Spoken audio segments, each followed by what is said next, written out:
tout le monde et bienvenue pour ce jour numéro 10. Aujourd'hui on va travailler sur du papier Nina Solar White que j'ai découpé avec ce die rectangle qui fait également une fausse couture. Et la vedette, c'est ce petit lapin que je vous ai déjà présenté, mais il est tellement mignon qu'on s'en fiche de le voir plusieurs fois. Je ne l'ai pas présenté cette année, donc pour celle qui arrive cette année, voilà, c'est nouveau. Après l'avoir tamponné avec de la Memento, j'ai réalisé le masque coordonné pour le petit grelot qui se trouve à droite et tout le lapin. Je réalise un fond à la Distress Oxide. J'ai oublié d'enlever un petit morceau du masque, alors délicatement je ne découpe que le masque. C'est pour ça que je fais plusieurs passages, de toute façon je fais toujours ça, mais j'y vais doucement doucement pour ne pas du tout entamer le papier qui est en dessous. Et je retire le petit morceau en trop, parce que mine de rien ça se serait vu, en tout cas moi je l'aurais su, ça m'aurait gêné. Alors le premier coloris qui est le Speckled Egg, je l'ai mis surtout autour du lapin pour faire une sorte de halo lumineux autour de lui. Et le second, donc le Rustic Wilderness, je le mets tout autour pour faire un effet Noël, un effet sapin. Vous allez voir après que je vais essayer de créer une petite ambiance végétale autour de lui sans trop en mettre parce que le but du jeu c'était quand même que ce soit lui qui reste la vedette. Et comme toujours, je fais en sorte de bien fondre la transition entre les deux coloris. Donc là pour l'instant c'est pas notable vraiment cette transition, mais vous allez voir qu'au fur et à mesure du séchage et notamment sur les photos de fin, ça fait exactement ce que je souhaitais obtenir. Donc j'ai mis dans ma liste acheter un die qui fait un effet petit sapin parce que c'est ce que je voulais, enfin branche de sapin. J'ai pris ça, alors effectivement ça ne ressemble pas du tout à une branche de sapin, mais c'est un feuillage qui me plaisait quand même pour faire ce que j'avais à faire. Et ce feuillage, je le voulais avec des tonalités, bon, exactement les deux mêmes verts que ceux que j'ai déjà utilisés pour le fond. Et je voulais qu'il y ait les deux couleurs sur chaque feuille en fait. Donc je fais en sorte de fondre comme il faut mes petites feuilles, de nettoyer ma mousse du vert qui s'est déposé dessus avant de le replonger dans le vert bleu du Speckled Egg. Le feuillage et je me sers du négatif. En fait j'en ai refait un exprès au milieu pour avoir suffisamment de place pour promener ma mousse sans risquer de déborder. Et donc j'utilise le négatif comme un pochoir. Du coup je n'hésite pas à le retourner pour avoir des feuilles qui dansent un petit peu dans le sens inverse de ce pourquoi elles sont faites au départ. Et je parsème de feuillage l'arrière du petit lapin pour faire comme si on avait en fait deux niveaux de feuillage, s'il y avait des choses un petit peu plus éloignées, donc celle que je suis en train de faire là, et tout à l'heure quand on collera les branches que l'on a réalisées, ça sera comme si c'était au premier plan. Là je vous montre d'un peu plus près juste pour avoir des feuilles un petit peu plus longues, et bien je triche, je déplace le pochoir et je complète le motif. Pour faire comme si c'était de la neige dans le fond, je vais utiliser ce spray Stamperia que je n'utilise plus en spray puisque c'est bouché, mais qui fait très très bien son boulot quand on l'utilise comme ça, avec un bloc acrylique, une petite brosse. Bon là vous voyez surtout ma main, mais vous allez voir le résultat. C'est exactement ce que je voulais. Je voulais pas que ce soit vraiment trop blanc, mais je voulais qu'il y ait des petits détails sur le fond.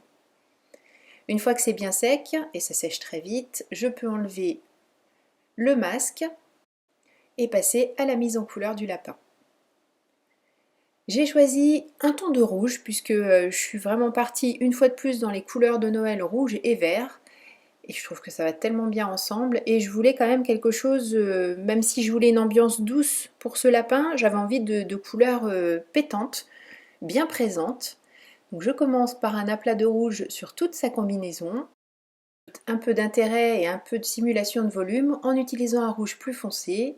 Donc comme quasiment tout le temps, je crayonne sur ma plaque de verre et je prélève avec le coloris le plus clair. Mais vous allez voir que je vais intervenir aussi directement avec le coloris foncé pour vraiment accentuer dans le creux des ombres que j'ai choisi de dessiner. Je fais en sorte quand même en ayant rajouté ça, de tout fondre pour faire comme si on avait une seule et même couleur qui d'elle-même, comme dans la vraie vie, va en s'assombrissant aux endroits qui sont cachés de la lumière.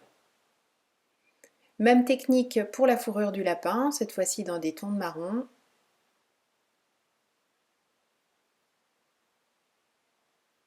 Et là, j'avoue que mon clair, il prend quand même très facilement le marron foncé et j'aurais dû le nettoyer un petit peu plus sur mon papier pour avoir quelque chose de moins marqué. Mais au final, ça va, le rendu est quand même joli, donc je suis contente.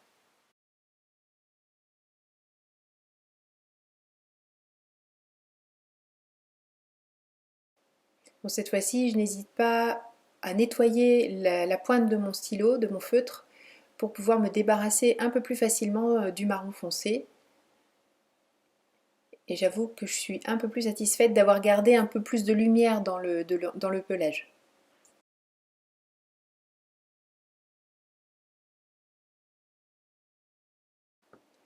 J'ai fait les bois de son costume, le petit grelot et son ventre et l'étiquette dans des tonalités de jaune doré. J'ai gardé le même jaune pour tous ces éléments pour, comme je vous le dis souvent, éviter d'ajouter trop de couleurs différentes. Et pour l'intérieur des oreilles, j'ai choisi un rose et puis une sorte, en fait il est dans les marrons, mais c'est un marron très rosé. Donc je trouve très joli pour faire tout ce qui est intérieur d'oreille comme ça sur les animaux, j'aime beaucoup. Et sur le haut, je garde carrément le blanc de mon fond de carte. Et pour la transition entre le blanc et le rose, pour éviter que ce soit brut comme ça l'est là, j'utilise le blender et je mange un tout petit peu de la couleur à l'entrée du rose pour que ce soit plus joli. Et pour éviter de refaire ou du rouge ou du jaune sur son écharpe, eh bien, je me suis basée sur du vert, comme le fond de la carte. Et là, on ne le voit pas tout de suite, mais je vais mettre des ombres dans le blanc en utilisant du gris. Avec mon feutre noir, je repasse les petits détails que l'on a perdus dans la Distress Oxide pour que le noir soit le même partout. Notamment sur les moustaches, au début sur le lapin c'est bien noir, et puis après dans tout ce qui était sur la Distress Oxide ça devenait blanchâtre, donc c'était un petit peu dommage. Et donc comme je vous le disais, le gris pour faire l'ombre du blanc. Ah puis le gris je m'en suis servi aussi pour éviter que mon lapin ait l'air de faire de la lévitation. J'ai hésité entre plusieurs couleurs, j'aimais beaucoup ce jaune, alors pas ce morceau là bien sûr parce qu'il est trop petit.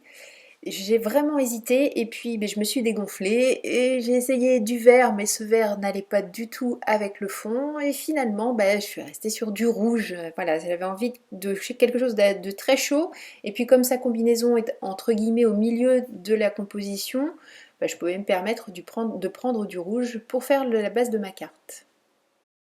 Mais quand même ce jaune ça me faisait bien envie, pourtant c'est pas une couleur que j'utilise facilement mais là j'avais envie. Et ce sentiment de la planche salutation de chez Crazy Little Craft qui dit juste pour toi, je vais le tamponner sur du jaune et sur du rouge pour faire l'essai avec les deux coloris et puis me décider au final et vous verrez, vous avez vu d'ailleurs sur les photos, j'ai opté pour le rouge. Mais j'ai pas jeté mon petit sentiment jaune, je l'utiliserai pour autre chose c'est sûr. Je découpe mes deux petits fagnons, oui c'est la finition de l'année, en ce qui me concerne en tout cas. J'ai des lubies comme ça par période, après j'aurais envie qu'ils soient tous, j'en sais rien, festonnés, enfin peu importe. En ce moment c'est le petit effet fagnon. Et pour ce qui est de la couleur, bon il n'y a pas de suspense, vous savez, vous voyez j'ai essayé les deux, mais vous savez que j'ai opté pour le rouge. Donc je le colle en place en faisant attention à ce qu'il colle bien, mais à ce que toute la colle ne dépasse pas. Je le recoupe au ras de la base de carte.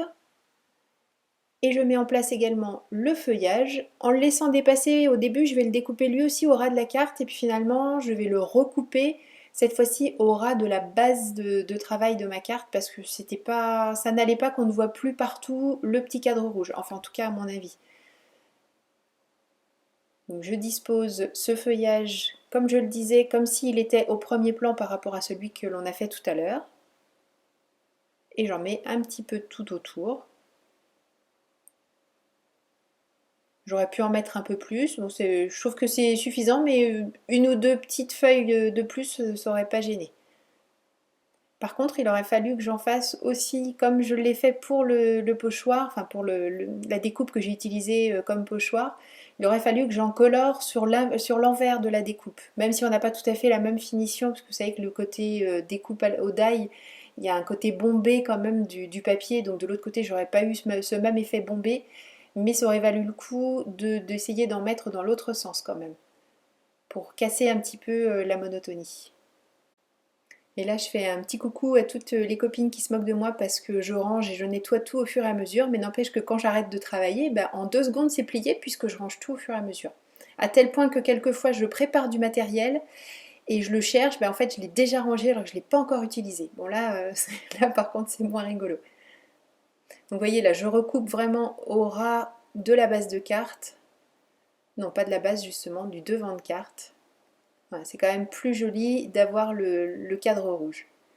Et pour l'intérieur, parce que j'y pense pas dans 100% des cas, mais j'essaie d'y penser dans 95% des cas, Je reprends le pochoir, une des deux oxydes, qui ressort quand même assez bien sur ce rouge, même si c'est un peu... ça accroche bien l'œil, hein, y a pas photo. Merci beaucoup d'avoir suivi cette vidéo. Je vous donne rendez-vous dès demain pour une nouvelle réalisation. Et surtout, vous le savez, d'ici là, prenez bien soin de vous. Créez et partagez. Partagez sur les réseaux sociaux, partagez dans votre maison, crânez avec votre travail.